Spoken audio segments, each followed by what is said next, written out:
So you said your vision is to grow Memory Express into a national company. That's right. So you want a store in every province. Do you have a target on how many number of stores by what year, or penetrating what provinces by what date?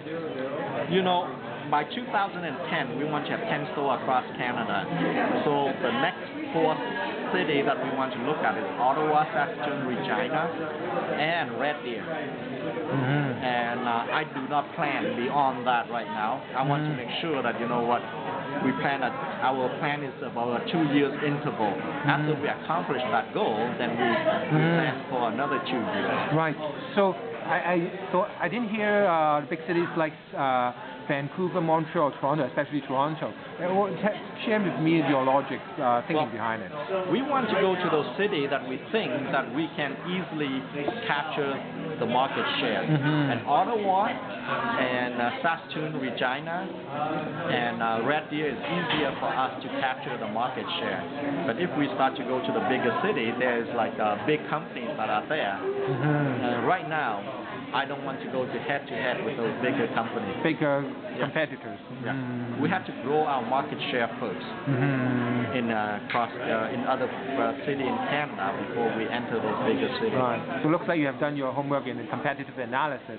You see what are some companies similar to Memory Express in those cities, and how are they doing?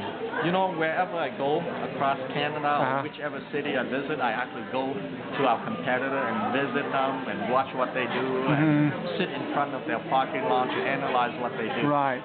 We go into their store, take a look at the price or the customer. You never buy stuff from them, though. No, I don't. But one thing about business is that if you understand yourself, you win 50% of the time. Right. But if you understand your competitor, you win 50% of the time. To be successful as a business person, you have to understand yourself, your company, and yourself, and understand your competitor company as well. So this way, you have a full picture of what's going on, and that's how you can outcompete your competitor. Yeah, very true. So finally, I want to ask a question about maybe not right now, but in the long term, exit strategy. Have you guys thought about selling your store, or what price you want to sell it for, or you want to pass it on to your kids, like run it for years? Like what's the thinking? You know what, Memory Express, my brothers and I built it from ground up. I don't think we will ever sell the company. We want to see how far we can take, how far we can grow Memory Express. You know, I still enjoy what I do, so I never thought about selling it. How about investors? Would you ever consider having investor? Depends on if you're growing quickly, or you would think that may be too. Well, first of all, you lose equity, of course, but then too risky to expand too quickly. What's your thought about investor? You know what? I'm money. A control freak. Usually, I like to do everything that I can on my own. So right now, I don't think about bringing investor in or going public or any of that sort yet. Maybe one day when it grows big enough and is to a point where I see that I need it, then I probably will, but not right now. Right. So you mentioned one day going public maybe, but then so right now you don't have to answer this question, but ballpark sales, what are the sales like? Are we talking about millions or tens of millions? Well, right now, you know what, we are still a private company, so I will not answer that question. Of course, yeah. All right. Well, thanks a lot, Min, for taking time to talk to me today and share with me and my blog readers and viewers your insights and the story of Memory Express. To me, Memory Express is a great company that is a Calgary institution and it's expanding to Edmonton, Winnipeg, and just you saying across Canada. So, well, thanks a lot. And any final words to potential entrepreneurs, lessons or parting words to them? One thing that I want to send out to all the entrepreneurs is one, don't believe that you need a lot of money to start anything at all. We started Memory Express with $800. Yeah. Don't believe that you need to know everything about that industry to start it out.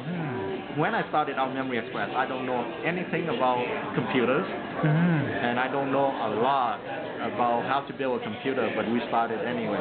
The third thing is that if you don't know where to get the product from, spend a little bit of time, go and search on the internet or go to the supplier garbage can and find out where they get it from, because don't let anybody stopping you from achieving your dreams, because that's the most important thing. It's not the fact that the lack of money, lack of experience, or lack of knowledge that stops a person from becoming successful in the field that they want to be in.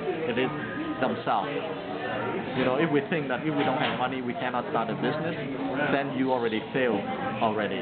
But if you think that, you know what, if I don't have any money to start it, maybe I can find a way to get the resource to start it. Like even your customer willing to finance you to start a business like us. We actually ask customers to pay for the product first before we actually can bring it in. Yeah, that's what makes it so fascinating. Like for those naysayers out there that don't believe this, like for me don't have a chance. But what do you see you and your brothers that are so special that with all those seemingly challenges, like those are the things that you mentioned, like not full knowledge in the industry and very limited capital and stuff. Those to some people would be say areas to avoid or don't do. Like how would you tell those people that are stubborn? Well, we have a vision of what we want to achieve. We have a goal of what we want to do. So we will not let any obstacle stop us from achieving our goal or our vision. So what did you think about in the beginnings now? Like I worked really hard. You know, in the beginning, I still believe that we can do it, but we're willing to work 16-hour day without pay to make sure that, you know, we can achieve our vision of what Memory Express should be. Seriously, in the beginning, did you think of like you would have like more stores in Alberta or stores in across Canada, or those comes later? You know, we never actually look at how many stores we want to have across Canada. All we do is focus on the day-to-day work and do the best job that we can for each day. And that's what we did. Right, so day by day, day in, day out, and then slowly the dream grows out of that. But I mean, what you said completely, well, it's great, it's inspiring. Thanks a lot, man.